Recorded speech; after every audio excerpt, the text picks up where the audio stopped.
काय सांगो आता संतांचे उपकार, मज निरंतर जागृती, काय द्यावे त्यासी व्हावे उतराई, ठेवितो हा पायी जीव थोडा, सहज बोलणे हित उपदेश, करोनी सायास शिकविती, काय द्यावे त्यासी व्हावे उतराई, ठेवितो हा पायी जीव थोडा. तुका म्हणे वत्स धेनुरेचे चित्ती, तैसे मज येते सांभाळीत, काय द्यावे त्यासी व्हावे उतराई, ठेवितो हा पायी जीव थोडा. विठाला वक्रतुंड महाकाय, सूर्यकोटी समप्रभ, निर्विघ्नं कुरु मे देवो, सर्व कार्येषु सर्वदा. मंगलम भगवान विष्णु, मंगलम गरुड ध्वजा, मंगलम पुंडरीकाक्षो, मंगलायतनो हरि. समचरण सरोजम सांद्रनीलांबुदाभं, जगननीत पाणी मंडन मंडनाना, तरुण तुलसीमालां कंधरं कंजनेत्रं, सदय धवलहासं विठ्ठलं चिंतयामि. आता हृदय हे आपुले, सौफाळिनिया भले, वरी वैसव पाऊले श्री गुरूंची. महायोग पीठे तटे भीमरक्षं, गुरं पुंडरीकाय धातुं समागत्य तिष्ठन्तमानन्दकन्दं, परब्रह्मलिङ्गं भज पाण्डुरङ्गं.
त्यांच्या कृपादाने कथेचा विस्तारो. बाबाजी सद्गुरु दास तुका, पंढरीच्या देवालया, दंडवत तुझे पाया, दंडवत तुझे पाया, दंडवत तुझे पाया.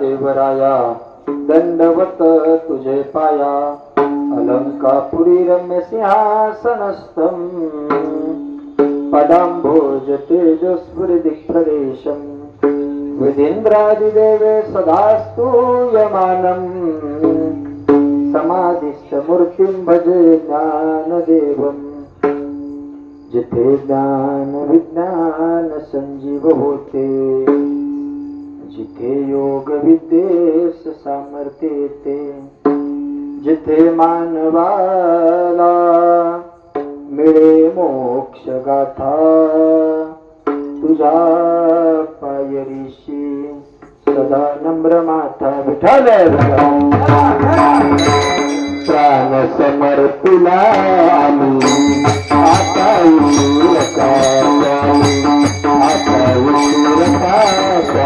स्वामी आता उशीर का स्वामी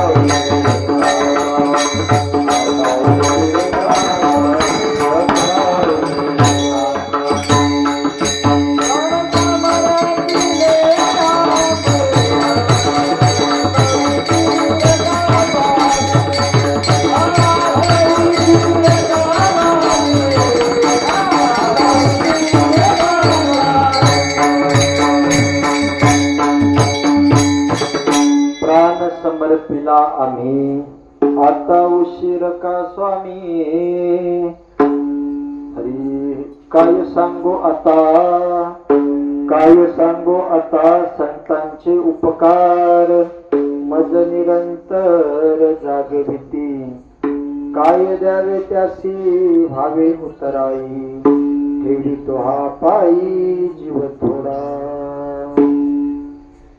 मुक्त कैवल्य तेजनिधी भगवान श्री ज्ञानोबा आहे मुक्त कैवल्य तेजनिधी भगवान श्री ज्ञानोबा आहे जगद्गुरु श्री संत तुकोबा आहे आदि करून सर्व संतांच्या चरणी साष्टांग नमन करून इथं समोर बसलेल्या सबंध मायबाप श्रोत्यांना विनम्र अभिवादन करून सेवेला सुरुवात करतो आनंद कंद सच्चित आनंद घन परात परपूर्ण परब्रह्म प्रकाश अकारण करुणावरुणालय भक्तकाम कल्पतरू भगवान पंढरीश परमात्मा आणि त्या भगवान पंढरीश परमात्म्याच्या पायी दिंडी सोहळ्यानिमित्त श्री क्षेत्र सुरेगाव श्री क्षेत्र खरातवाडी ते श्री क्षेत्र आळंदी हा चालू असणारा हा आपला पालखी सोहळा आणि या पालखी सोहळ्यानिमित्त आजचा जो मुक्काम आहे तो आमचे असणारे थापे महाराज यांचे जावई नाते गोते आत्पेष्ट जिव्हाळे या ठिकाणी आपली मुक्कामाची व्यवस्था पाहत असतात पै परिवाराच्या प्रांगणामध्ये दरबारामध्ये आजचा आपला स्वामींचा विसावा झाला तुळशीदास बाबांचा विसावा झाला आणि तद निमित्ताने कीर्तन रूपी सेवेकरता निवडलेला अभंग महाराज कुणाचा म्हणाल सबंध महाराष्ट्रभर कीर्तन करत असताना मी लोकांना सांगत आलो गड्या ज्या बाबाचा अभंग सेवेकरता निवडला ना व्यक्तीचं महत्व कीर्तनाच्या सुरुवातीलाच पहिल्यांदा सांगतो एक वाक्य मनाशी बिंबून घ्या व्यक्तीचं महत्व व्यक्तीच्या समकालीन नाही कळत व्यक्तीचं महत्व दादा व्यक्ती जिवंत असल्याच्या नंतर नाही कळत बरेच लोकांच्या काळात महात्मा गांधी जिवंत होते ते म्हातारे आज जर भेटले ना ते म्हणतात आम्ही पाहिलं बरं का गांधीजीला आम्ही आमच्या उघड्या डोळ्यांनी पाहिलं व्यक्तीचं महत्व व्यक्ती जिवंत असल्याच्या नंतर कळत नाही साधं उदाहरण सांगतो मी तुम्हाला ऐका ना ज्या बाबाचा अभंग सेवेकरता निवडला ना त्यांनी पंचम वेद निर्माण केला म्हणजे 5वा वेद पण त्यांना त्या काळात रवी महाराज लोक महाराज नाही म्हणले संत तर लय लांबची गोष्ट महाराज त्या काळात महाराज म्हणले का हा पण त्यांच्याच अभंगावरती आमच्या सारख्या महाराजांनी एक एक टिपणं बसवले 14 लाख रुपयाच्या गाड्या मला बसायला आल्या हे संतांचे असणारे आमच्या सारख्या जड जीवावरती उपकार विठ्ठल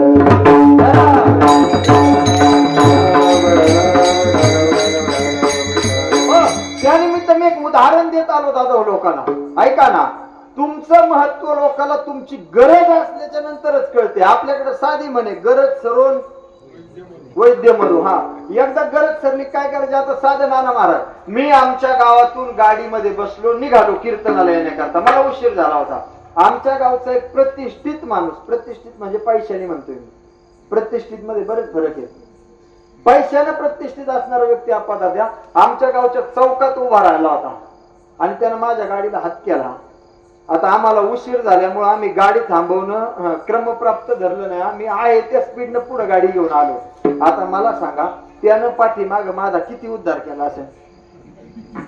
बोला बोला बोला, किती केला असेल? त्यांनी अभंग केला असेल ना माझ्या एखादा गावात. काय म्हणला असेल तो? हा, अरे आमच्या समोर उघडा फिरत होता, आता देवाच्या कृपेने आली गाडी तर मला थांबला नाही बुवा, असं कोण म्हणलं असेल? म्हणजे त्याला जर गाडीत घेतला नाही तर मी कसा झालो? वाईट झालो ना. पण पुढचं ऐका ना, जर मला वेळ असता मी त्याच्याजवळ गाडी उभी केली असती आणि मग मी त्याला म्हणलं असतं, साहेब बसा गाडीच्या पुढच्या सीटवर बसा, गाडीचं सीट थोडं पुढं मागं करू का तुमच्या कॅपॅसिटीनुसार, आता थोडं वातावरण नाही खराब आहे, गाडीचा बुस्टर चालू करू का, हिटर चालू करू का, म्हणजे तुम्हाला जरा बरं वाटेल. असं जर त्याला गाडीत बसवला असता म्हणलो असतो, त्याला सोडले होते, काय म्हणला असता? वा वा वा वा, तुझ्यासारखा पोरगाच नाही बा आपल्या गावात, कोण म्हणलं असतं? म्हणजे त्याला जर गाडीत बसून घेतला सकट महाराज तर आम्ही चांगले, आणि त्याला जर बसवला नाही तर आम्ही काय झालो? हा, आता अभंगात प्रवेश करवतो तुम्हाला, ऐका ना. मग ज्या बाबाचा अभंग सेवेकरता निवडला ते तुकोबर आहे, त्या काळातल्या लोकांना सांगत होते, ऐका ना, आईता आला घर पुसोनी, देव घ्या कुणी, देव घ्या कुणी, आईता आला घर पुसोनी. पण लोक म्हणले, हो तुकोबर आहे, तुमचा देव धर्म तुमच्याकडेच ठेवा, देव न लगे, देव न लगे. असं कोण म्हणलं? लोक. कोणाला?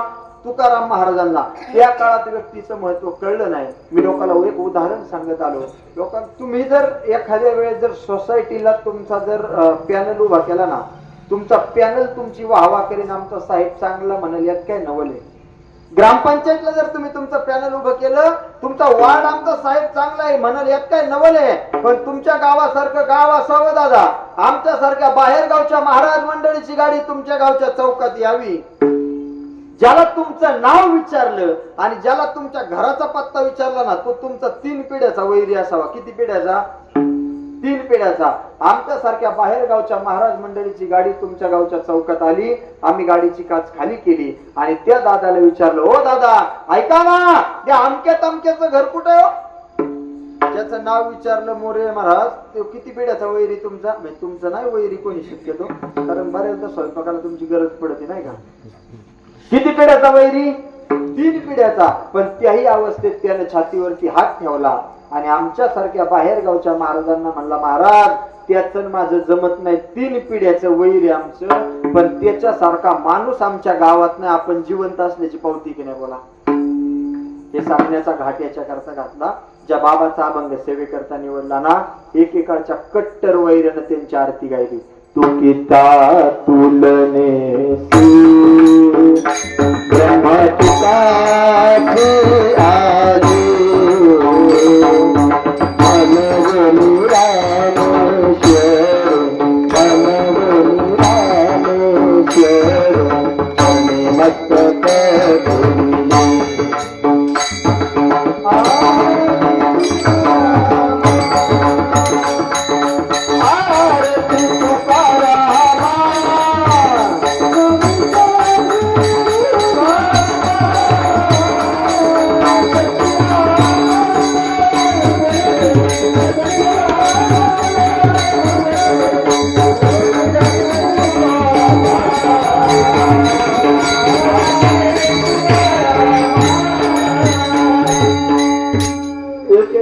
कट्टर वैरेनं काय गायली?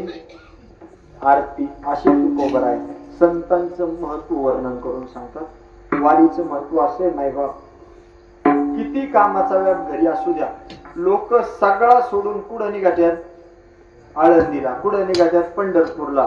कारण तो परमात्मा सांगतो, आषाढी कार्तिकी विसरू नका मज, सांगत से गुज पांडुरंग. तो देव सांगतो आषाढीला कार्तिकीला मला विसरू नका. मग जर तो स्वतः सांगत असेल तर आपण ऐकलं पाहिजे ना. त्याला एकच दुष्काळ आहे महाराज, आपल्याकडे पावसाचा दुष्काळ, पाण्याचा दुष्काळ, देव भावाचा भुकेला हाची दुष्काळ तयाला. मग तुकोबराय भंगात सांगतात, काय सांगू आता संतांचे उपकार मज निरंतर जागविती. त्या संतांचे उपकार किती सांगू, ते मला नेहमी जाग ठेवतात. काय ठेवतात? मज निरंतर जागविती. मग आमचे गुरुजी महाराष्ट्रातील ख्यातनाम कीर्तनकार विदर्भ रत्न रामायणाचार्य रामरावजी महाराज ढोकराव नागपूरकर सांगतात, मग तुम्हाला जर तुम्ही झोपले तर मच्छरही जाग करतात. मग तुकोबराने असं म्हणायला पाहिजे ना, काय सांगू आता ढेकणाचे उपकार मज निरंतर. हा, आता पूर्वीचा काळ असा होता नाना महाराज, पूर्वीच्या काळी पोरं जर झोपायला लागले ना बारकाले, तर त्यांना आई अंगाई गीत म्हणायची आणि सकाळी एखादा वासुदेव दारात यायचा आणि तो भोपाळ्या म्हणायचा आणि ते पोरग उठायचं. आताची परिस्थिती फार भयानक झाली, कलियुग फार भयानक झालं. आता पोरांना झोपायला माया नवऱ्याची बायको मालिका आणि उठायच्या टायमाला पाववल्याचा भोंगा, पोम वाजल्याशिवाय उठत नाही पोरग. ते जे उठत ते पाववल्याच माग पळायला चालू करत. ही कधीची परिस्थिती आत्ताची. मग असं म्हणायचं का, काय सांगू आता पाववाल्याचे उपकार नाही ना महाराज, संतांचेच उपकार का ऐका. ते आपल्याला आज्ञानरूपी भवसागराकडून ज्ञानरूपी भवसागराकडे नेण्याचं काम करतात. कोण? संत. आज्ञानरूपी, त्यांचा जन्म ज्याच्या करता असतो. आपल्याकडे वेळ नाही, प्रमाणाची यादी वाचून दाखवतो तुमच्या समोर. जगाच्या कल्याणा संतांच्या विभूती, देह कष्टविती झाडू संतांचे मार्ग, आडराणी उजळावया आलो वाटा, खरा खोटा बुडते हे जन न देखवे डोळा, येतो कळवळा. संत स्वतःहून जन्माला त्याच्याच करता येतात जड मूड लोकांना जाग करण्याकरता. तुकोबराय म्हणतात, काय सांगू आता संतांचे उपकार मज निरंतर जागविती. मग का हो तुकोबराय, तुम्हाला जाग केल्याच्या नंतर तुमचं पुढं म्हणणं काय? तुकोबराय म्हणतात, काय द्यावे त्यासी व्हावे उतराई, ठेवी तो हा पायी जीव थोडा. त्यांना काय देऊन उतराय व्हावं? मी माझा देह जरी त्यांच्या चरणावरती ठेवला ना तरी तो थोडा आहे. ठेवी तो हा पायी जीव थोडा. का हो तुकोबराय, तुम्हाला असं कशामुळे वाटलं? तर तुकोबराय म्हणतात, सहज बोलणे हित उपदेश करोनी सायास शिकविती. ते सहज बोलतात आणि हिताचा असणारा उपदेश करतात. मग तुकोबराय तुम्हाला उपदेश करतात ना, मग तुमचं काय म्हणणं आहे बरं त्या देवाकडून, त्या संतांकडून काय अपेक्षा आहे तुमची? तुकोबराय म्हणजे, तुका म्हणे वत्स देनुवेचे चित्ती तैसे मजयती सांभाळीत. नुसतं जाग करतात यात काय नवले, सहज बोलून उपदेश करतात यात काय नवले. जसं गाय वासराला सांभाळते ना तसे माझे संत मला सांभाळतात. कोण म्हणते? कोण म्हणते? तुकोबराय गाय वासराला जशी सांभाळते तसे ते संत मला सांभाळतात. हा अभंगाचा सरळ अर्थ आहे. विठ्ठल विठ्ठल.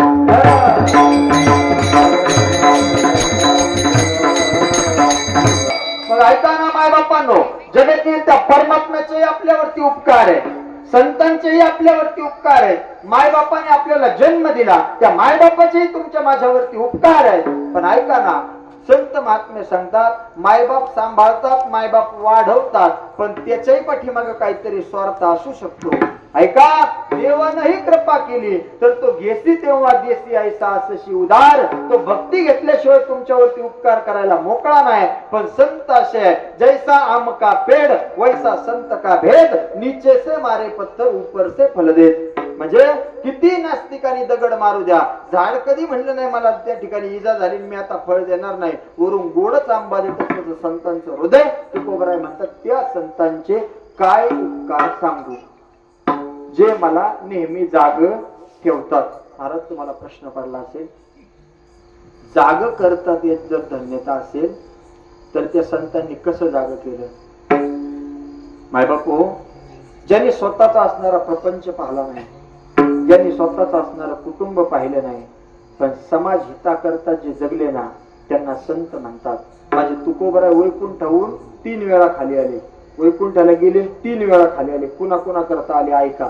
आज मी काही जास्त विनोद भर्याच्या करता येत नाही, मोसम वारीचा आहे आणि तुम्हाला वारी कळली पाहिजे, संतांचं मर्म कळलं पाहिजे याच्याकरता. तुकोबराय 3 वेळा वैकुंठावरून खाली आले. माझा मुद्दा लांबेल ऐका. 1 आले संताजी जगनाडेंसाठी, 2 आले स्वतःची मुलगी भागीरथीबाईसाठी आणि 3 आले आमचे निळोबराय पिंपळनेरकरांसाठी. आतापर्यंत एखाद्या गावातून माणूस गेलाय तो परत आलाय असं झाले का? तालुक्यात, जिल्ह्यात, जगात, देशात, राज्यात झाले? होऊ शकत नाही. ते येतात कशामुळं? कारण ते संत असतात. एक वाक्य डोक्यात बिंबून घ्या, चमत्कार करतात ते संतच असतील असं नाही. आणि चमत्कार येत नाही म्हणून ते संत नाही असं सुद्धा नाही. जवळचं उदाहरण सांगतो, भजन करा हृदयच असं असतं महाराज, संसाराबद्दल आसक्ती नाही आणि त्या ठिकाणी संसाराला चिटकून बसत नाही. परमार्थाबद्दल त्या ठिकाणी जास्त तिटकारा त्यांना संसाराचा असतो, परमार्थाला चिटकून बसतात ना त्यांना संत म्हणतात. आपल्या जवळचं उदाहरण आहे, शिक्रापूर पासून जवळ एक केंदूर पाबळ नावाचं गाव. तिथे एक संत होऊन गेले, त्या संतांचं नाव आहे कान्होबा पाठक. कान्होबा पाठक संतांचं हृदय कसं असतं ऐका बरं, बारकाई सांगतो, जवळचं उदाहरण सांगतो.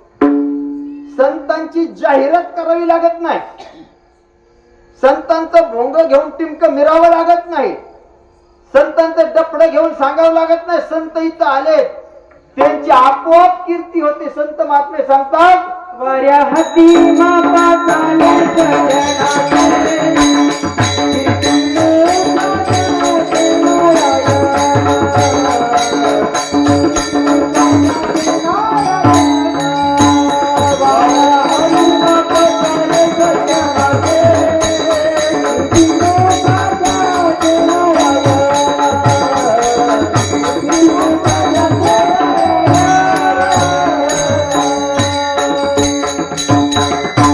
मापा चाले सज्जनाचे कीर्तिमुख त्याचे. नारायण तो परमात्मा स्वतः त्याची कीर्ती गातो महाराज वाऱ्याच्या रूपाने. ऐका, त्या केंदूरला कान्होबा पाठक नावाचे संत जन्माला आले. संतांचं हृदय असं आहे, संतांचं हृदय असं आहे की ते संत स्वतः संसारामध्ये असावे, संसारी असावे, आसोनी नसावे, भजन करावे वेळोवेळा. हे संतांचं असणार हृदय. एक काशीचा पंडित त्यांची ख्याती ऐकून केंदूर पाबळ नावाच्या गावात आला. घर माहिती नाही त्याला, पण प्रत्येक घरामध्ये विचारायला लागला रवी महाराज, इथं संत कान्होबा पाठक कुठे राहतात? लोक म्हणायचे जा पुढं. संत कान्होबा पाठक कुठे राहतात? जा पुढं. संत कान्होबा पाठक कुठे राहतात? जा पुढं. पुढं जात राहिले, कान्होबा पाठकांच्या वाड्या समोरच आले आणि कान्होबा पाठकाला म्हणतात, इथं संत कान्होबा पाठक कुठे राहतात? कान्होबा पाठक 2-3 लेकरं खेळत बसले होते. खांद्यावर एक खेळतय, मांडीवर एक खेळतय, पाठी एक खेळतय, असे लेकरं खेळत बसले होते. आणि ते आल्याच्या नंतर विचारतो, संत कान्होबा पाठक कुठे राहतात? कान्होबा पाठक म्हणले, कान्होबा पाठक माझंच नाव आहे पण मी संत नाही. मग आलं का लक्षात तुमच्या? कान्होबा पाठक माझंच नाव आहे पण मी संत नाही. आता जर माझ्या गावात एखादा आला ना, तो म्हणला नाही तर संत नवनाथ महाराज कुठं? आपणच, आपण हे आपलं संतांचा असणारा फरक आहे माय बाप. ते म्हणले इथं मी कान्होबा पाठक माझंच नाव पण मी संत नाही. काशीचा पंडित म्हणला, तुझी ख्याती ऐकून काशीवरून इथं आलो मी आणि तू सकाळ सकाळ लेकरं खेळत बसला, कशात संत तू? त्यांनी कशावरून ऑब्झर्वेशन केलं? बाह्य रंग. अरे लेकरं खेळत बसला ना तू, कशाचा संत? ते म्हणले, मी कधी म्हणलो मी संत? पण माझं नाव ऐकून आले नाही इथपर्यंत. तुम्हाला काय म्हणायचंय? मी लेकरं खेळवतो म्हणून संत नाही का? तो काशीचा पंडित म्हणला, मला असं वाटलं वेदांताच्या रुचा म्हणून बसला असेल. अरे ज्ञानेश्वरी भागवताचं त्या ठिकाणी पारायण करत बसला असेल असं मला वाटलं. पण तू कशाचा संत? ते म्हणले, मला लेकरं म्हणून संत नाही का? मग ही सगळीच्या सगळी लेकरं उचलतो देतो आडात टाकून, मग झालं का संत? फोटो काढताना कॅमेऱ्याकडे जशी माणसं पाहतात ना, तसा तो काशीचा पंडित बघायला लागला. कोणाकडे? बारकाईने चिंता नाही का? कोणाकडे? कान्होबा पाठकाकडे. लेकरं उचलली, शेजारी आडा होता त्या आडात टाकून दिली. माझ्या नाव आले नाही इथपर्यंत. आता 2 घात जेवण करा ना गरीबाकडं. तो म्हणला, अरे पोटची लेकरं हिरीत टाकली, आडात टाकली, तुला त्यांच्याबद्दल प्रेम वाटलं नाही, सुतक पडलंय तुला, सुतकातलं खातो का मी काशीचा पंडित? कान्होबा पाठक म्हणले, लेकरं आडात टाकले म्हणून तुम्ही उपवाशी जाता का? म्हणून उपवाशी जाता का? मग काढू का सगळी लेकरं जिवंत बाहेर? ओ गाववाले पाहता काय? काढू का सगळी लेकरं बाहेर? आवाज दिला लेकरं नाही, पोरांनो उठा रे. हा काशीचा महात्मा, हा काशीचा पंडित उपवाशी जातो. झोपेतून लेकरं बाहेर यावी तशी आडातून लेकरं बाहेर आली. मग काशीच्या पंडिताला कळलं हे संत नेमके कसे. कारण हल्लीच्या काळात चमत्काराशिवाय नमस्कार नाही. मग ऐका माय बापांनो, तो काशीचा पंडित त्या ठिकाणी तृप्त झाला, जेवण केलं, निघून गेला. पण ऐका, कधी जर गेले ना तर आता आडाची अगदी बारीक केली बरं का, वरून मंदिर धरलंय आणि एक छोटी फरची ठेवली त्यांनी, ती साईडला केली का त्याच्यामध्ये एक ग्लास ठेवलाय. पहा, आम्ही त्या दिवशी दर्शन करता गेलो होतो. आणि आपल्याला जर काही मर्म प्राप्त करायचं असेल ना रवी महाराज, तर तिथल्या असणाऱ्या माणसाशी फार गोड बोलावं लागतं. आणि तो आमचा स्वभाव आहे, कारण आपल्याला रोज एका घरी जेवावं लागतं. नाही कळत मला. तिथे गेल्याच्या नंतर आम्ही सांगितलं, काका आम्हाला माहिती सांगा ना थोडी. त्याने आम्हाला माहिती सांगितली पुजाऱ्याने. मग म्हणले, तुम्ही एक काम करा, तुमच्या गाडीत बॉटल आहे का, मोकळी बॉटल द्या, तुम्हाला त्या आडातलं तीर्थ देतो. महाराज वरून दिसत नाही ती फरची केवढी आहे, ती फरची बाजूला केली त्यानं. त्या जो ग्लास खाली सोडलेला होता त्याला दोरी लटकवलेली होती, दोरीच्या साह्याने लटकवलेला ग्लास होता. वरती 2-3 ग्लास काढले त्यानं, आम्हाला बॉटल मध्ये ते तीर्थ दिलं. आणि मग त्या आडात, ज्या आडात लेकरं टाकली होती ना, तिथलं तीर्थ आम्ही प्यायलो. महाराज हे कशा करता बोलण्याचा घाट घातला, मला संत तुमच्या समोर मांडायचे होते. मग तुकोबराय अशा संतांचे उपकार सांगतात, ज्याचे समाजावरती अगणित उपकार आहे, त्यांचे किती उपकार अभंगाचं पहिलं कडवं. काय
सांगू काय सांगू आता संतांचे उपकार, मज निरंतर जागविती, काय द्यावे त्यासी व्हावे उत्तराई, हे वितो हा पायी जीव सोडा. त्या संतांचे उपकार आहे महाराज. ऐका ना, ते महाराज कसे काय उपकार आहे.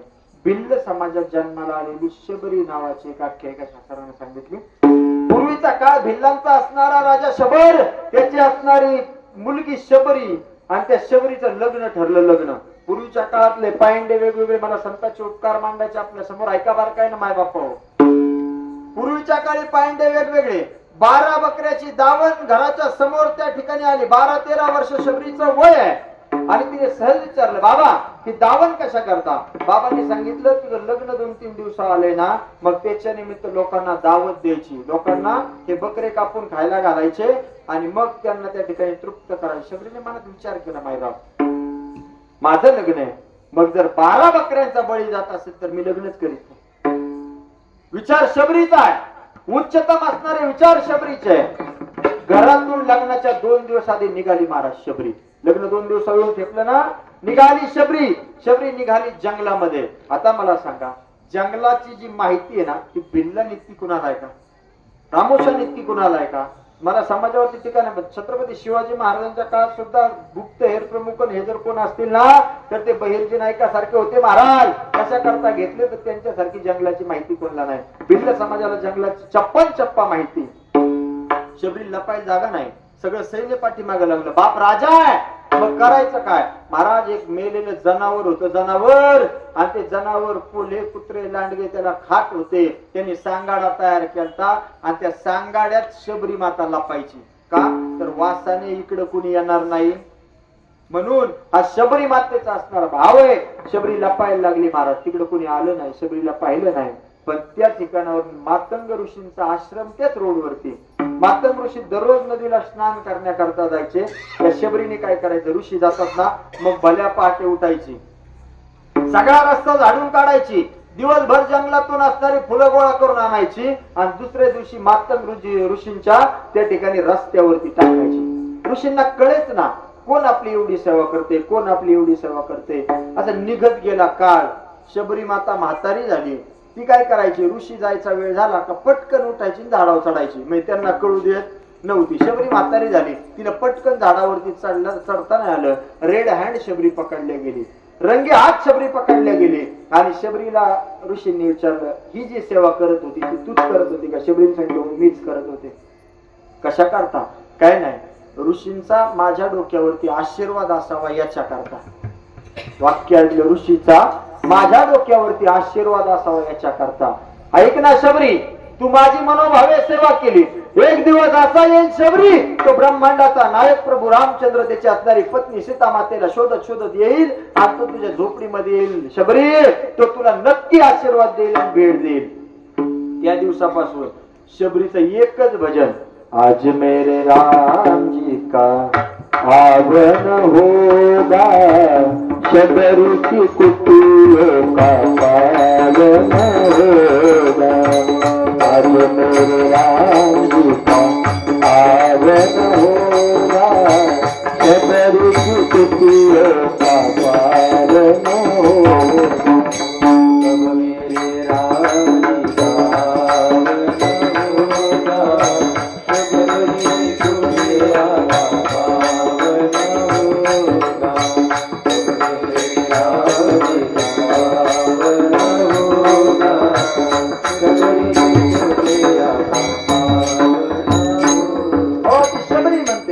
आएगी जब रघुराई तब आसन पे बिठाऊंगी, मिठी मिठी मिठी मिठी बेर अपने हाथों से खिलाऊंगी. साथ साथ लखन जी का दर्शन होगा, शबरी की कुटियों का पावन होगा. एक दिवस असा आला माय बाप, प्रभू रामचंद्र आणि त्या ठिकाणी लक्ष्मण भैया निघाले. शबरीने दररोज काय करावं, दररोज रानात जावं, बोर आणावी आणि बोर रामचंद्र प्रभूजी करता ठेवावी का आता माझा राम येईन आणि ही बोर. तिला कळत नव्हतं ना कोणती गोड कोणती आंबट. ती काय करायची, बोर घेतलं का दाताने कुरतडायची, गोड वाटेल ती टोकरीच आणि जे आंबट असेल ते खाऊन घ्यायची. आता मला सांगा, त्या काळात शबरी कोणती कोलगेट लावित असेल? हा, कोणतं दंत म्हणजे शबरी वापरत असेल? अहो, दात घासत नव्हती दात, पण अशा अवस्थेमध्ये त्या ठिकाणी शबरी मातेनं बोर गोळा करावे. प्रभू रामचंद्र जे आले ना, ही शबरी म्हणायची, आएंगे जब रघुराई तब आसन पे बिठाऊंगी, मिठी मिठी मिठी मिठी बेर अपने हाथों से खिलाऊंगी. साथ साथ लखन जी का दर्शन होगा, शबरी की कुटियों का पावन होगा. असे म्हणणारी शबरी, पण ज्या टायमाला प्रभू रामचंद्रजी लखन भैया आले ना, तिला पाणी लागलं नाही. प्रभू रामचंद्रजींचे पाय धुण्याकरता नयनाच्या अश्रूने, तिने गळगळ पडणाऱ्या अश्रूने भगवंताचे पाय धुतले. हा भाव शबरी मातेनं आणि बोर खायला भगवंताला दिली. लक्ष्मण भैयाने बोर पाहिली, ते म्हणजे आपलं पोट भरलं बा, आपल्याला नको. कारण ती कशी होती, पुष्टी होती ना. पण महाराज बोर खाय भिंडीनीची उच्चिष्ट खाल्लं त्या जगन्य त्या परमात्म्यानं. कोणी? प्रभू रामचंद्रजींनी. हा संतांनी दिलेला आशीर्वाद आणि भगवंताची झालेली प्राप्ती. हा भगवाच्या दुसऱ्याकडे काय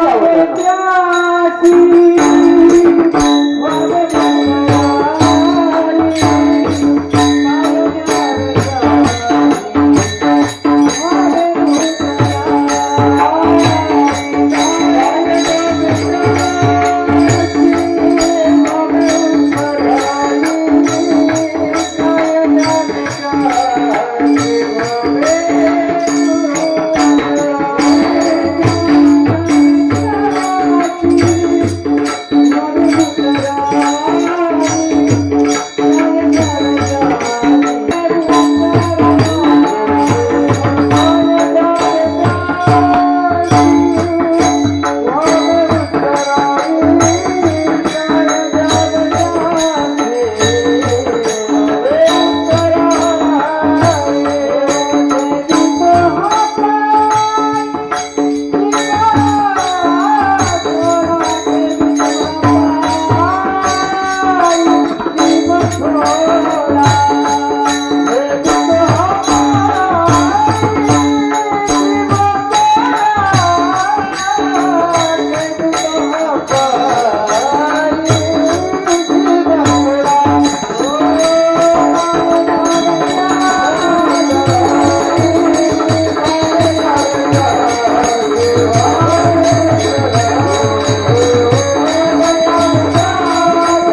मग असे संत आपल्यावरती उपकार करतात. महाराज ऐका ना, तो देव आपल्याला भेटायचा आहे आणि तो देव प्राप्त करण्याकरता मधलं साधन आहे संत. आता मला सांगा, मला शिक्रापूर नावाच्या गावात माझ्या गाडीने यायचंय. मी जर नगरच्या दिशेने निघालो असतो तर किती किलोमीटर गेलं मला शिक्रापूर लागलं असतं? किती किलोमीटर? हा, पुढे गेल्याच्या नंतर संभाजीनगर, चाळीसगाव, धुळे, तिकडं पलीकडच्या पट्ट्यात गावं लागली असती, पण इकडं शिक्रापूर लागलं असतं का? नसतं. विश्व मौली ज्ञानोबरायांनी ज्ञानेश्वरी एक उभी खर्च केली. मौली म्हणले, अगा उजू वाटा चालावे तरी पायची शिनवावे, का आडराणी धावावे तैसे चिते. आडराणाने जरी धावलं तरी दुखणं तेच, आणि चांगल्या मार्गाने जरी धावलं तरी दुखणं. पण संतांचं असं आहे, जास्त वेळ थांबत नाही तो ते. पक्षी अंगणी उतरती ते का गुंतोनी राहती, तैसे असावे संसारी जवरी प्रार्थनाची दोरी. संत लय दिवस राहत नाही महाराज. लय दिवस राहणारे आपल्यासारखे असतात. कोण? आपले पाहुणे जरी गेले तरी बी लवकर. अरे महाराज जात, एका गावात एक पाहुणा आला ऐका, किती दिवस पाहुण्याने राहू? 8 दिवस झालं पाहुणा जायना, 10 दिवस झालं पाहुणा जायना. पहिले 2-4 दिवस पाहुण्यांनी चांगली उठाठेव केली त्याची चांगली. हे करू का तुम्हाला खायला, ते करू का खायला, ते करू का खायला. पुढे पुढे दिवस जायला वैतागले ना ते. 15 दिवस झाले, 20 दिवस झाले, पाहुणाच जायना. हे पाहुण्याला म्हणले, का तुम्हाला जायचं नाही का? तो म्हणला, नाही बा, तुम्हाला कोण म्हणलं मला जायचं? म्हणले, मग तुमची आठवण येत असेल ना तुमच्या घरच्यांना. म्हणले, तू मला जर काळजी वाटत असेल त्यांना घेतो इकडे बोलून. म्हणजे ते म्हणले, बरं आहे का आता आधीच हा जायची पंचायत आणि परत म्हणतो त्यांना इकडे बोलून घेऊ का? असं जमायचं नाही. नवरा बायकोने प्लॅनिंग केलं. प्लॅनिंग काय प्लॅनिंग केलं? नवरा म्हणला, ऐक, संध्याकाळी तू चहा करायचा, पण चहात साखर टाकायची नाही. मी तुला भांडल, मी तुला विचारीन, का रे साखर का नाही टाकली चहात? तू म्हणायचं माझ्या लक्षातच नाही राहिलं. मी तुला मारल्यासारखं करीन, तो रडल्यासारखं करायचं, पाहुणा पळून जायचं. कोण म्हणलं? हा याचा प्लॅन पक्का ठरला. पण पाहुणा शहराला सवाशेर होता. संध्याकाळी ठरल्याप्रमाणे झालं. चहा तोंडाला लावला घर मालकाने. म्हणला, काय ग काय मत असं करते? साखर टाकता आली नाही का? साखर टाकता आली नाही का? नाही साखर टाकली. ती म्हणली, विसरले. विसरले कशी विसरली? काही माग केली, बादा बादा बातकोल्याचा तिला नाही आणलं. ते नुसतंच बेड हानीत होता आवाज येण्यासाठी. बादा बदा आवाज. पाहुण्याला वाटलं नक्कीच मारिते का नवा. ती म्हणजे, मारू नका, अशी चूक होणार नाही, मारू नका, अशी चूक होणार नाही. तो मारण्यासारखा करायचा, ती रडल्यासारखी करायची. पाहुणा त्यांना घरात दिसत नाही. पाहुणा गेला हे कळल्याच्या नंतर ते दोघे बैठक हॉलमध्ये आले. ते म्हणले, आपल्याला हा प्लॅन पाहिला का बरं नाही सुचला? गेला ना म्हणले पाहुणा. पण ती बाई म्हणली, काही म्हणा, मी कसं रडल्यासारखं केलं बरं? तो म्हणला, तुझं सोड, मी कसं हाणल्यासारखं केलं? पाहुणा दाराच्या माग लपला होता. तो म्हणला, मी कसं गेल्यासारखं केलं? नाही कळलं का? म्हणजे यांची चर्चा झाली, मी कसं हाणल्यासारखं केलं. तिची चर्चा झाली, मी कसं मारल्यासारखं, त्या ठिकाणी रडल्यासारखं केलं. पाहुणा म्हणतो, मी कसं गेल्यासारखं केलं. म्हणजे अरे जे संत असतात ना, ते जास्त दिवस समाजात राहत नाही महाराज. त्यांचं तत्व एकच असतं, समाज सुधरवायचा आणि निघून जायचं. पण संतांच्या वचनावरती तुमचा आणि माझा विश्वास असला पाहिजे. एक वाक्य मोठं बोलतो, एक वाक्य टोकाचं बोलतो. ऐका, किती विश्वास असला पाहिजे? जसा बापावरती असतो तसा असला पाहिजे. नाही लक्षात आलं तुमच्या? बरेच लोक म्हणतात, कोणते संत ती आहेत का, काय आहे का? आता मी महाराज थोडा आडगाय, मी जर इथं उभा राहिलो तरच थाट उभा राहतो, नाही तर तसा लय आडगाय. धर्मकार्य करायला आडग्याच माणसांचं काम आहे, शाळेचं काम नाही. पुढून एखादा आलाय तलवार घेऊन म्हणतो रामकृष्ण रे, असं चलन का? चलन का? कसं काय चलन महाराज? धर्मकार्य करायचं म्हणलं ना, आडग्या माणसाचं काम आहे. मग ऐका ना, बारकाय ना, माझा मुद्दा लांबेल. मी काय सांगत होतो तुम्हाला? कोणता भाऊ सांगत होतो? संत संत सांगत होतो तुम्हाला. संतांचं वलय सांगत होतो, संतांवरती असणारा विश्वास सांगत होतो. किती विश्वास असला पाहिजे? आईने दाखवला ना हा बाप, की तोच बाप. आतापर्यंत कोणी विचारलं का हा का बरं बाप? हा, तसं संतांनी दाखवलं ना हा देव, की तोच देव. त्याच्यानंतर प्रश्नच नाही. विठ्ठल काळातले दृष्टांत आहे महाराज. तुकोबरायांच्या काळामध्ये गंगाराम मावळाकडे म्हशी होत्या गावात, आणि म्हशी सांभाळण्याकरता त्या ठिकाणी, म्हशी चारण्याकरता गंगाराम मावळ त्या ठिकाणी जंगलात जायचे. कधी मध्ये म्हशी त्या ठिकाणी घरातच असायच्या. एक दिवस त्यांची म्हैस हरवली. घरातून जी कधी न सुटणारी म्हैस ती सुटून गेली. सुटून गेल्याच्या नंतर गंगाराम मावळ सगळ्या गावात म्हैस बघायला लागला. मला विश्वास सांगायचा बार काही नाही का, सबंध गावात थपे महाराज तो म्हैस बघायला लागला. म्हैस काय पुढे सापडे ना. ज्ञानेश्वरीची ओळी लक्षात आली, हिरव्या तारे बांधावे पशु. हिरवा तारा पाहिला का पशु बांधवतात. जंगलात गेला, डोंगरावर गेला, भंडारा डोंगरावरती, तिथं म्हैस बघायला लागला. तुकोबराय ध्यान धारणा साधना करीत होते आणि तुकोबराय मस्त त्यांच्या तल्लीन झालेले होते ध्यान साधनेमध्ये. संत कुणाला म्हणतात ऐका, आग लगे मस्ती में हम हमारी मस्ती में. त्यांना काय म्हणायचं, संत संत तेची संत तेची संत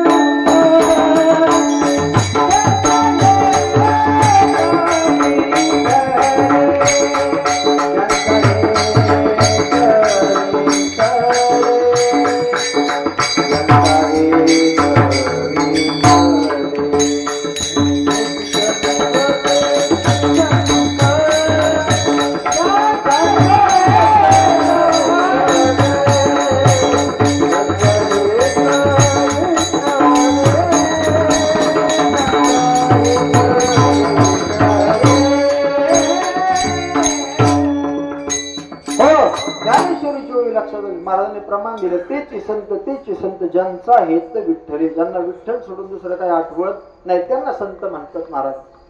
तुकोबराय ध्यान धारणा करत बसले होते, तल्लीन झाले होते, रममान झाले होते आणि हात त्यांच्या पुढे आला आणि म्हणला, ओ बाबा काय करता तुम्ही, उठा ना. कोणाला? तुकाराम महाराज. ओ बाबा उठा ना. तुकाराम महाराजांना वाटलं कोण साधक इथं आलाय बरं आपल्याला साधना विचारण्याकरता, अनुष्ठान कशाला म्हणतात हे करण्याकरता, तप कशाला म्हणतात हे विचारण्याकरता कोण साधक आलाय असं तुकोबरायांना वाटलं. त्यांनी त्यांची असणारी अवस्था थोडा वेळ बाजूला केली आणि तुकोबराय म्हणले, बोल तुला गाथ्यातला कोणता अभंग कळाला नाही. आपण अभंग विचारलं गेलं बघा. तेव्हा म्हणलं ते अभंग फिभंग तुमचं तुम्हाला राहू द्या बाजूला. की माया आशा शिंगाची म्हैस पाहिली का? कोण म्हणतंय? तो माणूस आम्हा अशा सिंगाची म्हैस पाहिली का? तुकाराम महाराज म्हणले, भाऊ मला जर म्हशीच पाहायच्या होत्या तर देव कमी होते का? म्हशी पाहण्याकरता मी डोंगर धरला का? आणि जर बघायच्याच असते तर देव कमी होते का? तू एक काम कर, हा जन्म जो आहे तो म्हैस पाहण्याकरता नाही देव पाहण्याकरता आहे. त्याच्याकरता प्रयत्न कर. देव पहावया करी हो सायाच, रोकडी हे असं नाशिवंत किंवा न धरी हे आज नाशिवंत. नाट्या सोडून दे, म्हैस बी सापडत असते जात असते, पण तू देव पाहण्याकरता प्रयत्न कर. तो म्हणला, म्हैस नाही तर दूध दुभत नाही घरी. बायको मागाशीच लाटणं घेऊन धावली होती म्हैस सापडून आणा म्हणून. आता जर नाही म्हैस सापडून नेली तर मला काय खरं? असं कोण म्हणलं? तो माणूस. पुढं नाव सांगतो तुम्हाला, ऐका आता बार काय ना. तुकाराम महाराज म्हणले, तुला नाही ना साधना करायची, नाही ना तप करायचं, नाही करायचं, म्हणजे गोठ्यात बघ म्हैस आली असेल. यांनी डोक्यात विचार केला, कोण बरं हा साधक? एवढ्या विश्वासाने सांगतोय, इकडे तिकडे म्हैसच बघू नको, गोठ्यात म्हैस का नाही बघ. इकडे तिकडे पाहिली नाही. घरापाशी गेला, बायकोला विचारलं, का ग आली का म्हैस? ती म्हणजे अजिबात आली नाही. गोठ्यात गेला तर म्हैस आलेली होती. तत्क्षणी डोक्यात विद्युताला चमकावे असं डोकं चमकलं त्याचं. आणि त्याने विचार केला, कोण बरं साधक तप करत होता, साधना करत होता, अनुष्ठान करत होता. त्यांनी सांगितलं, हा जन्म जो आहे तो म्हैस पाहण्याकरता नाही देव पाहण्याकरता आहे. इकडे तिकडे म्हैसच पाहिजे तुला, इकडे तिकडे बघूच नको, गोठ्यात म्हैस का नाही बघ. ज्याच्या सांगण्यावरून म्हैस गोठ्यात आली त्याने दुसरा चिमटा असा घेतला होता, हा जन्म जो आहे तो म्हैस पाहण्याकरता नाही देव पाहण्याकरता आहे. अरे ज्याच्या सांगण्यावरून म्हैस मिळाली त्याच्या सांगण्यावरून देव का भेटणार नाही? नाही कळलं तुम्हाला?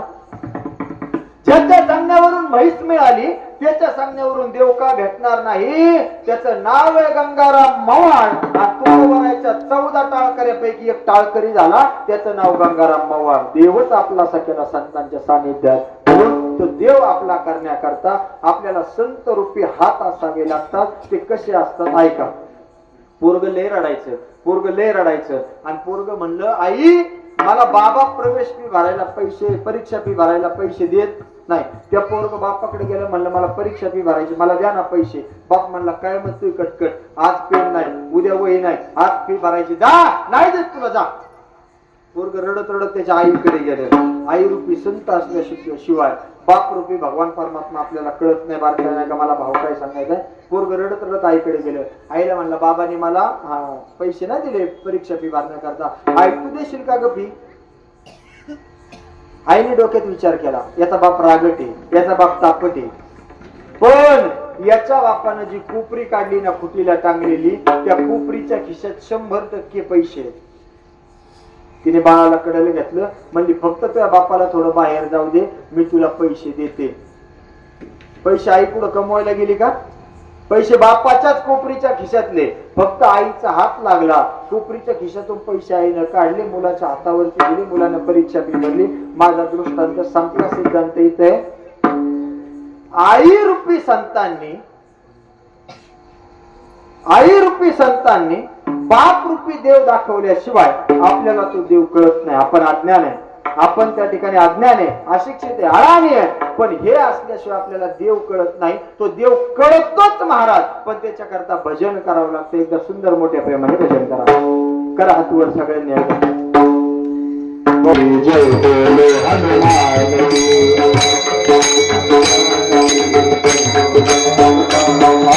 राम लक्ष्मण जानकी, जय बोले हनुमान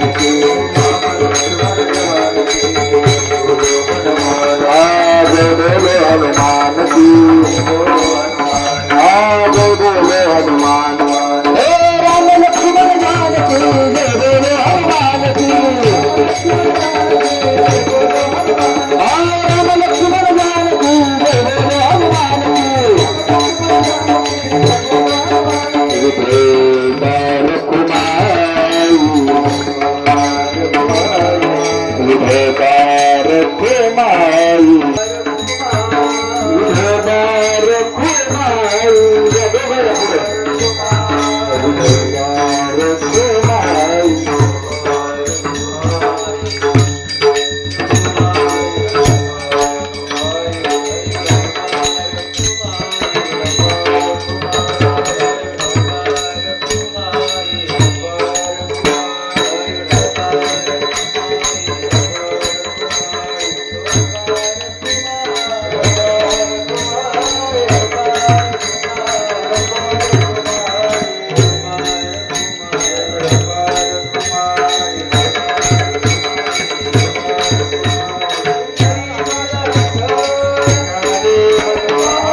भजन सुद्धा कसं असलं पाहिजे, स्टँडर्ड असलं पाहिजे. भजन सुद्धा कसं असलं पाहिजे, जे देवाला आवडतं असं असलं पाहिजे.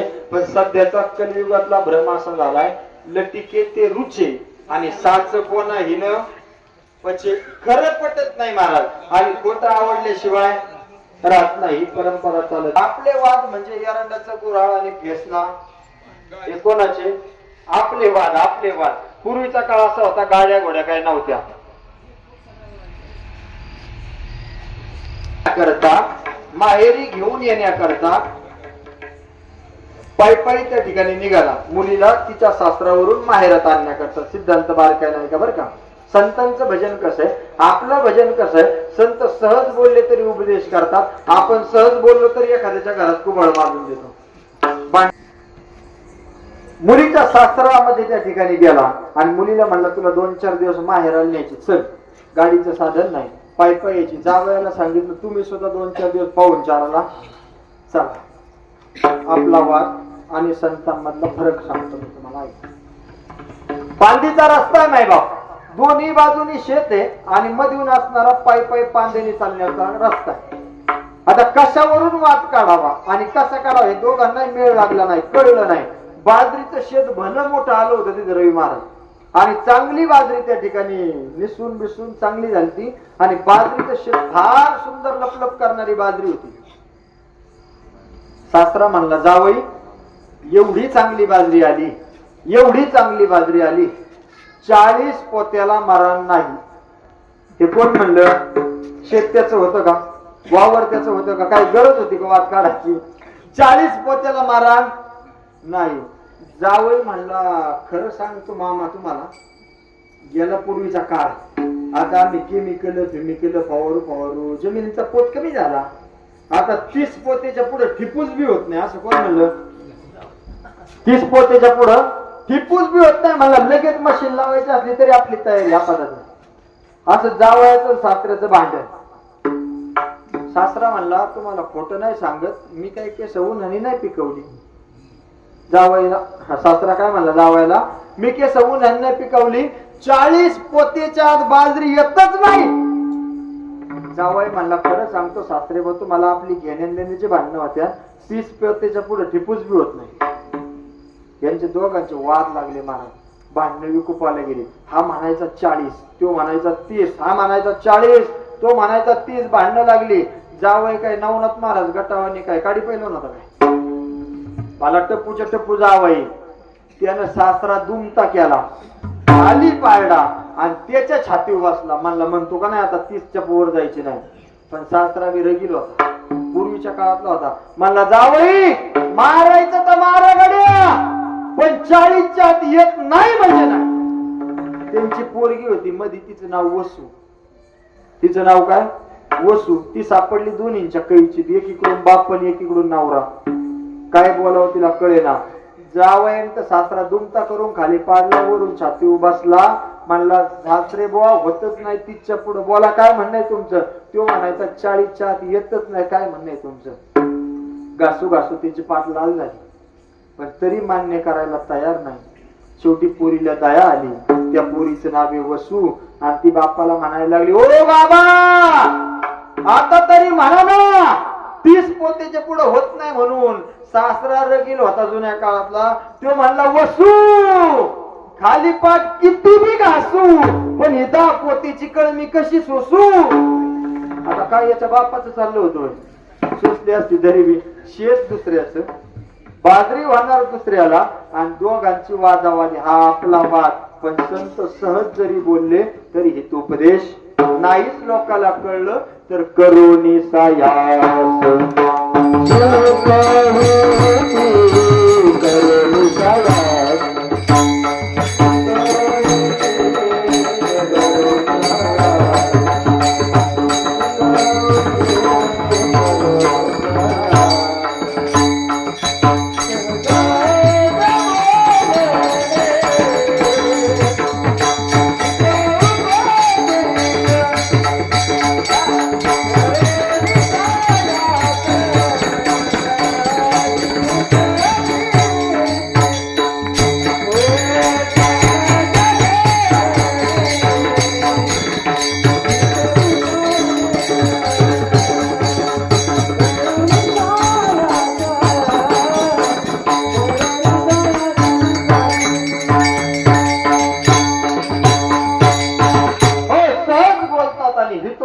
करतात. नाहीच कळलं तर करोनी सायास शिकविती.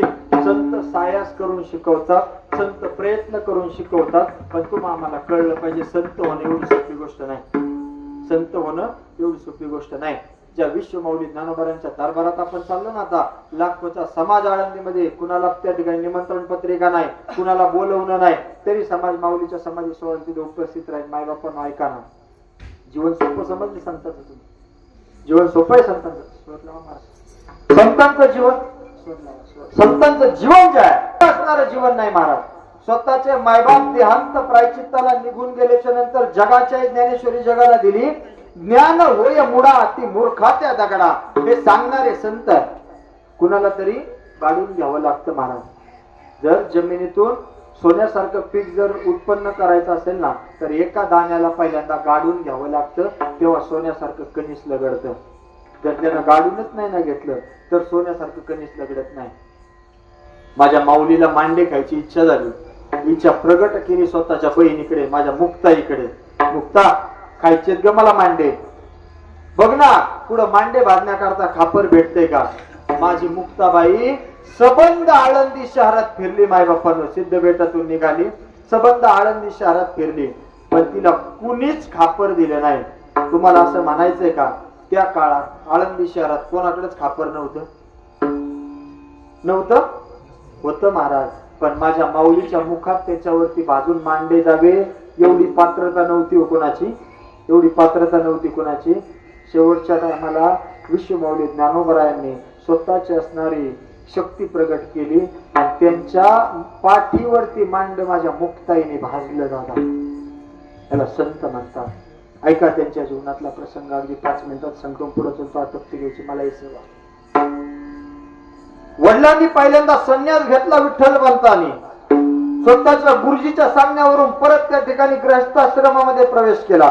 गुरुजींनी सांगितलं तुमच्या संसार वेलीवरती 4 फुलं लगडतील आणि ती 4 फुलं लगडली का परत संन्यास घे.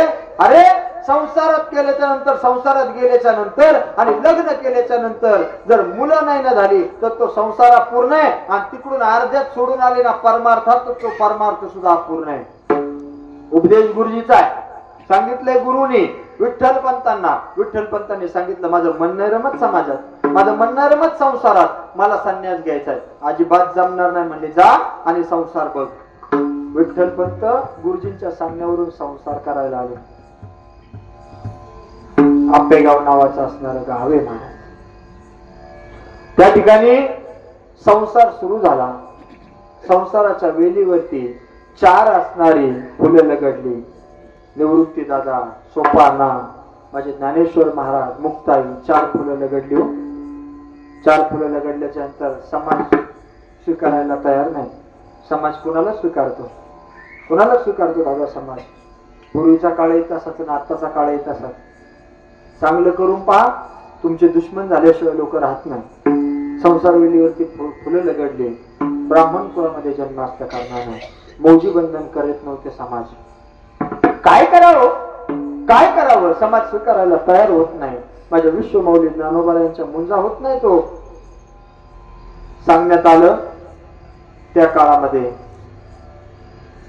अनेक प्रकारची पीठ होती आणि ते न्यायदानाचं काम करायचे त्या काळात. पण आत्ताचा जसा न्याय येणार रवी महाराज तसाच पूर्वीच्या काळात सुद्धा न्याय असायचा हो. ज्याच्याकडे पिशव्या भक्कम आहे त्याच्या बाजूने न्याय कधी लागतो सांगता येत नाही. पण ज्याची बाजू सत्याची आहे पण ज्याच्याकडे पिशवीत पैसे नाही त्याच्या बाजूने न्यायदान होत नाही महाराज. त्या ठिकाणी सांगण्यात आले एक प्रायचित्त विठ्ठल पंत आणि रुक्मिणी मातेला. विठ्ठल पंत प्रायचित्त घेण्याकरता गेले. लेकरं जर इंद्रायणीच्या डोहामध्ये आंघोळ्या करायला आली ना तर संन्याशाची पोरं म्हणून हिनवायची, लोक फेकून मारायची. अरे बदा बदा बदलायची माझ्या 4 भावंडांना. पण तरी सुद्धा समाजाने स्वीकारलं पाहिजे आणि मुंजा झाल्या पाहिजे, मौजी बंधन झालं पाहिजे म्हणून माझे माऊलीचे यांचे प्रयत्न होते विठ्ठल पंत आणि रुक्मिणी मातेशी. पीठाकडे गेले, द्वारामध्ये गेले आणि सांगितलं माझी चूक झाली, माझ्या पोरांच्या वरती अन्याय करू नका. विठ्ठल पंत हात जोडून उभे राहिले त्या समाजासमोर आणि सांगितलं माझी चूक झाली पण माझ्या पोरांच्या वरती अन्याय करू नका. तुम्ही द्याल ते प्रायचित्त, संन्यासानंतर संसार मी केला ना, तुम्ही द्याल ते प्रायचित्त भोगायला मी तयार आहे. पण माझ्या लेकरांची काय चूक आहे? त्यांना समाजात घ्या, त्यांना समाजात स्वीकार करा. एक प्रायचित्त देण्यात आले विठ्ठल पंत आणि रुक्मिणी मातेला. तुम्ही देहांत प्रायचित्त घ्या, तुमच्या मुलांना आम्ही समाजात घेतो. संध्याकाळची वेळ, आळंदीच्या सिद्ध बेटावरती कुटुंब राहते महाराज. आळंदीच्या सिद्ध बेटावरती कुटुंब राहते. विश्वमाऊली ज्ञानोबराय, सोपान काका, निवृत्ती दादा, मुक्ताई, 4 भावंड राहतात. विठ्ठल पंत, रुक्मिणी आई साहेब राहतात आळंदीच्या सिद्ध बेटावरती. घरी आले. घरी आल्याच्या नंतरचा प्रसंग, रुक्मिणी माता दाराशी वाट पाहत बसल्या होत्या. आता येतील आणि काय न्याय झाला हे सांगतील, काय न्याय झाला हे सांगतील. दारात आलेल्या रुक्मिणी मातेनं विठ्ठल पंतांना असल्याला उभा राहून विचारलं, का हो काय न्याय झाला? विठ्ठल पंतांनी एक वाक्य वापरलं, आपल्या दोघांना देहांत प्रायचित्त घ्यावं लागते तेव्हा समाज आपल्या लेकरांना स्वीकारणार आहे. असं नाही कोणी माऊली होत, असं नाही कोणी माऊली होत. मला सांगा ना दादा, तुमच्या शिक्रापूर गावामध्ये, आपल्या करातवाडीमध्ये, आपल्या सुरेगाव मध्ये, आपल्या श्रीगोंदा तालुक्यात, आमच्या पारनेर तालुक्यात, आपल्या नगर जिल्ह्यात, यांच्या पुणे जिल्ह्यात एखादा पुरुष म्हणून जन्माला आलाय माणूस म्हणून जन्माला आलाय आणि त्याला लोक माऊली म्हणतात का? म्हणतात का माऊली? पण माझे विश्व माऊली ज्ञानोबर आहे, पुरुष होऊन जन्माला आले, पण तरी अंतःकरण माऊलीचा मवाळ आहे माझा, आणि संबंध विश्वानं माऊली म्हणून स्वीकारलं ना दादा. आताचा प्रसंग पाहणार रवी महाराज, ज्या वेळेस माझ्या माऊलीच्या मंदिरावरती शिखरावरती सोन्याचा कळस बसवायचा होता ना, पहिल्यांदा पंच कमिटीने ठरवलं आपण 5 किलोचा बसवू. नंतर रक्कम जास्त झाली हो, पैसे जास्त यायला लागले. नंतर 10 किलोचा ठरला, नंतर 11 किलोचा ठरला, नंतर 15 किलोचा ठरला. पैशाची रक्कम वाढतच यायला लागली. शेवटला 22 किलोचा कळस माझ्या विश्वमाऊली ज्ञानोबरांच्या समाधीवरती विराजमान झाला. 750 वर्ष जन्मोत्सवाला झाले ना सुवर्ण महोत्सव माझ्या माऊलींना, त्या निमित्त कळस बसवला. पण त्या काळातला काळ पहा ना दादा, नाही समाजामध्ये घेतलं. विठ्ठल पंतांनी रुक्मिणी आईसाहेबांना सांगितलं, आपल्या मुलांना समाज स्वीकारेल, पण आपल्या दोघांना देहांत प्रायचित्त घ्यावं लागेल. प्रसंग भयानक आहे महाराज. देहांत प्रायचित्त म्हणजे आई वडिलांनी परत दिसायचंच नाही, आपला देह सोडून द्यायचा, याला देहांत प्रायचित्त असं म्हणतात. बरोबर. प्रसंग असा, पूर्वीचा काळ आहे ना, पूर्वीचा काळ, खायला अन्न नाही घरामध्ये, काहीतरी भिक्षापात्र मागितल्याशिवाय जमत नाही. पण अशा अवस्थेत माझ्या रुक्मिणी आईसाहेबांना माहित होतं, माझ्या ज्ञानदादाला पोळ्या खूप आवडतात, पोळ्या खूप आवडतात. मग पुरणपोळीचा स्वयंपाक बनला आणि संध्याकाळीच घर सोडायचं ठरलं. रात्री 10-11 वाजता सिद्धपेठाच्या जंगलातून आपल्या झोपडीतून आपण घर सोडायचं आणि आपण निघून जायचं. देहांत प्रायचित्ताचं प्रायचित्त दोन्ही मायबापाने त्या ठिकाणी ठरवलं बरं का. आज संध्याकाळी 10-11 वाजता पोरांना झोपी घालायचं आणि आपण दोघांनी सुद्धा घरदार सोडायचं, देहांत प्रायचित्त घ्यायचं. आपलं होऊ द्या काय व्हायचं असेल ते, पण आपल्या मुलांना जर समाज स्वीकारणार असेल तर आपण मेलेलं कधी चांगले, आपण देहांत प्रायचित्त घेतलेलं कधी चांगले. मायबापाची इच्छा प्रगट झाली. पुरणपोळीचा स्वयंपाक केला आणि आमची रुक्मिणी आईसाहेब 8 वाजल्यापासून लेकरांना जवळ घ्यायला लागली. या रे बाळांनो, पुरणपोळीचा स्वयंपाक केलाय तुम्हाला खाण्याकरता, खाना पुरणपोळी. माझे माऊली पूर्वीच्या काळी लहानपणापासून हट्टी स्वभाव माऊलीचा. निवृत्ती दादाच्या मुखामध्ये घास भरवते रुक्मिणी माता, जवळ घेऊन एक लेकरू जवळ बसवले, 4 भावंड बसवले आणि चौघांना जेवण घालते. माझ्या माऊलीचा नंबर आला मायबाप हो, आणि माझ्या माऊलीनं रुक्मिणी आईसाहेबाला एक प्रश्न विचारला, आई आज कोणता सण आहे का ग? आईने सांगितलं, नाही बाळा आज सण नाही. मग आपल्या घरात सणालाच पोळ्या होत नाही आई, मग आज पोळ्या कशा करता केल्या तू? आईच्या मनातला भाव असा, आज माझी लेकरं पोळ्या खातील. त्याच्यानंतर आम्ही देहांत प्रायचित्त घ्यायला निघून गेलो तर कोण यांच्या मुखात पोळ्या घालणारे? परत मायबापाचं असणारं हृदय, मायबापाचं असणारं वलय. सगळ्यांना स्वतःच्या हातानं रुक्मिणी माता त्या ठिकाणी पुरणपोळी भरायला लागली. सोपान काका जवळ गेली. सोपान काकाला सांगितलं, ज्ञान हट्टी आहे, निवृत्ती दादाची अवहेलना करायची नाही बरं, प्रतारणा करायची नाही बरं. मोठा भाऊ म्हणजे बापा समान असतो, बापाचा शब्द मोडायचा नाही बरं, हे सांगते माझी रुक्मिणी माता. मुक्ताबाई जवळ गेली. 4-5 वर्षाचं वय माझ्या मुक्ताबाईचं, ऐका ना दादा, 4-5 वर्षाचं वय माझ्या मुक्ताबाईच्या जवळ घेतलं. पटपटा आईने तिचे पापे घेतले आणि सांगितलं, तू हट्टी आहे बरं का खूप, भावंडांना त्रास द्यायचा नाही. मुक्ताबाईला कळत नाही असं का म्हणते, लहान वय आहे ना दादा मुक्ताईचं. तिने भावंडांना सांगितलं निवृत्ती दादाचं ऐकायचं, आणि निवृत्ती दादाला फक्त सांगितलं होतं देहांत प्रायचित्त घेतलंय आणि संध्याकाळी आम्ही घर सोडतोय. 4ही भावंड झोपली. रुक्मिणी मातेचा हुंदका दाटला. अरे ज्या लेकरांना आता कुशीत घेऊन झोपते ना, अवघ्या 2-2.5 तासामध्ये, 1.5-2 तासामध्ये यांना सोडायचं, यांना त्यागायचंय, आणि परत माझी सोन्यासारखी लेकर मला कधीच भेटणार नाही, कधीच पाहिलं भेटणार नाही. हा भाव रुक्मिणी मातेच्या अंतःकरणात आला. पुरणपोळ्याचा स्वयंपाक लेकरांच्या मुखारविंदात घालताना आई पदराने डोळे पुसायची. 4 भावंडांना पाहिलं, आई रडते तू? नाही रे बाळाओ, माझ्या डोळ्यात काहीतरी गबाळ गेलंय ना, म्हणून मी डोळे पुसते. हे आईचा भाव. झोपले सगळे.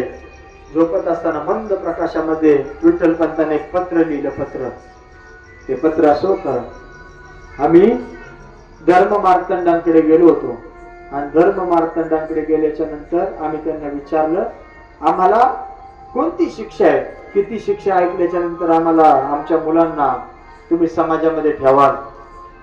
त्यांनी सांगितलं, देहांत प्रायश्चित्ताची शिक्षा.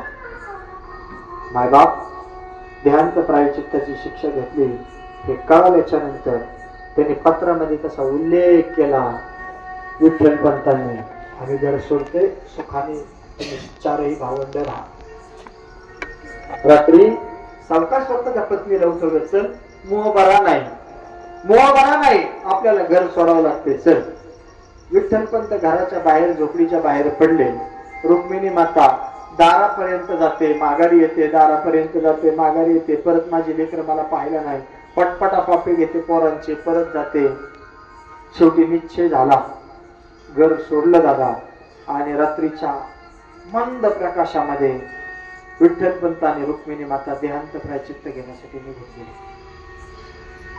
रात्र गेली, पण पार झाली ना 4-4:30 वाजता, त्यावेळी भावंडांना उठायची सवय. मुक्ता उठली महाराज, 4-5 वर्षाचं मुक्ताचं वय. मुक्ता उठली आणि उठल्याच्या नंतर आईच्या गळ्यामध्ये हात टाकावा तसा हात तिने टाकला, पण शेजारी आई नाही भेटली. उठून पाहते तर शेजारी आई नाही. दररोज शेजारी झोपणारी आई कुठे गेली? मुक्ता इकडे तिकडे पाहायला लागली. नक्कीच बाहेर प्रात्यविधीला गेली असेल म्हणून विचार करते मुक्ता. 1 तास झाला आई आहे ना, 5-5:30 वाजले, 6ची वेळ झाली. थोडा उजेड पडायला लागला आणि मुक्ता आळंदीच्या सिद्ध बेटावरती स्वतःच्या आईला शोधण्याकरता, बाबाला शोधण्याकरता निघाली. आईने ज्या कलरचं लुगडं घातलं होतं ना, तसाच एक धडप्पा तिला दिसला कडेला. नक्कीच त्या झुडपाच्या आड आई आहे. धावत पळत मुक्ता गेली, पण तिची आई नव्हती. ते कपडा तिने घेतला, धाय मोकलून मुक्ता रडायला लागली. पाठीमागं आली. तो निवृत्ती दादाला सर्व प्रसंग माहित असल्यामुळे निवृत्ती दादाने 2 भावंडांना शांत करायचा प्रयत्न केला. मायबाप भावंडांना शांत करायचा प्रयत्न केला. आल्याच्या नंतर त्यावेळेचा प्रसंग असा आहे, संबंध सिद्ध भेट निवृत्ती दादा या भावंडाबरोबर मायबाप शोधण्याकरता निघाले, पण मायबाप नाही भेटले. आपल्याला सहज वाटत आहे माऊलीचा लय मोठा सोहळा चालला आणि लय मोठी समाधीचा सोहळा चालला, पण ऐका ना, माझ्या माऊलीला त्रास सुद्धा त्यांनी दिला. जे आता माऊलीच्या समाधीवरती तूप चोळायला आहेत ना, त्यांच्याच पूर्वजांनी त्या काळात माझ्या विश्वमाऊली नागोबारांना त्रास दिला. स्वतःची लेकरं सुखात राहिली पाहिजे म्हणून मायबापाने देहांत प्रायश्चित्त घेतलं. हे संतांचं असणार वलय आणि महाराष्ट्रातच होऊ शकतं, कारण इथंच संत आहे ना, इथंच संत आहे ना. आपला महाराष्ट्र एवढा परिपक्व आहे कारण इथं संत आहे, इथं ग्रंथ आहे आणि इथं पंढरपूरचा विठ्ठलासारखा भगवंत आहे, म्हणून हा महाराष्ट्र झालो. आपलं भाग्य असं की संतांच्या नंतर जन्म भेटला, छत्रपती शिवाजी महाराजांच्या नंतर जन्म भेटला, कारण ते संत तुम्हाला मला कळले असो. अगदी 5 मिनिटात माझ्या सेवेला मला पूर्ण विराम द्यायचं. भजन करा. ज्ञानेश्वर माऊली